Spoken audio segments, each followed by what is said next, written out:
శ్రీ గురుభ్యో నమః. సింజానమణి మంజీర మండిత శ్రీ పదాంబుజ.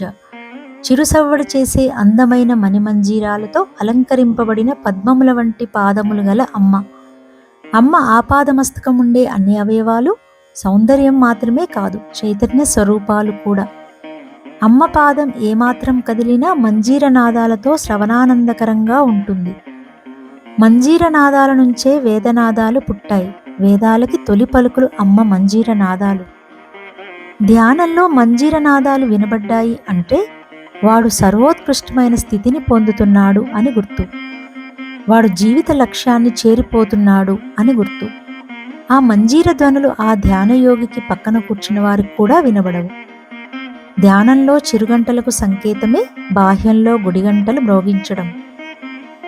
ఈ నాదధ్వనులన్నీ అనాహతంలే.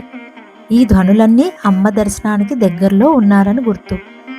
అనాహత చక్రం 7 చక్రాలలో 4వది హృదయ స్థానంలో ఉంటుంది. కుండలిని శక్తి అనాహత చక్రం వద్ద ప్రయాణించేటప్పుడు ఇటువంటి నాదములు వినబడుతుంటాయి. ఇది ప్రేమ, కరుణ, సామరస్యం వంటి భావాలతో ముడిపడి ఉంటుంది. ఈ సమయంలో హృదయ భావాలు లోపలికి భగవంతుణ్ణి అనుభవించే దిశగా కదిలినప్పుడు అది భక్తి అవుతుంది.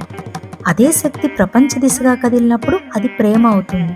అందుకే హృదయ పరిశుద్ధం కలవారు ధన్యులు, వారి దేవుని దర్శిస్తారు అన్నారు క్రీస్తు వాక్యం. నాకు అత్యంత ఇష్టం అన్నారు వివేకానందులు.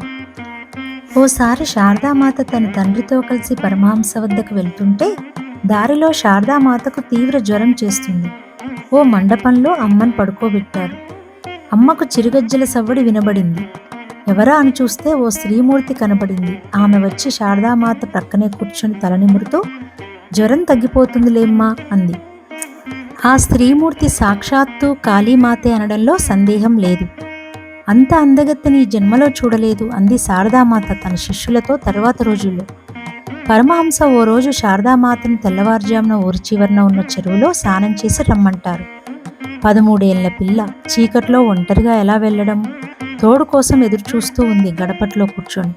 ఇంతలో 8 మంది స్త్రీమూర్తులు కనబడి, స్నానానికి చెరువు వద్దకు వెళ్తున్నాం, నువ్వు వస్తావా అని అడిగారు.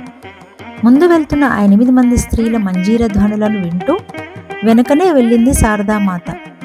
ఆ 8 మంది అష్టలక్ష్ములు తిరిగి శారదామాతను ఇంటి ముందు దిగబట్టి మాయమైనారు. అమ్మ తోడు, నిజంగా అమ్మే తోడు.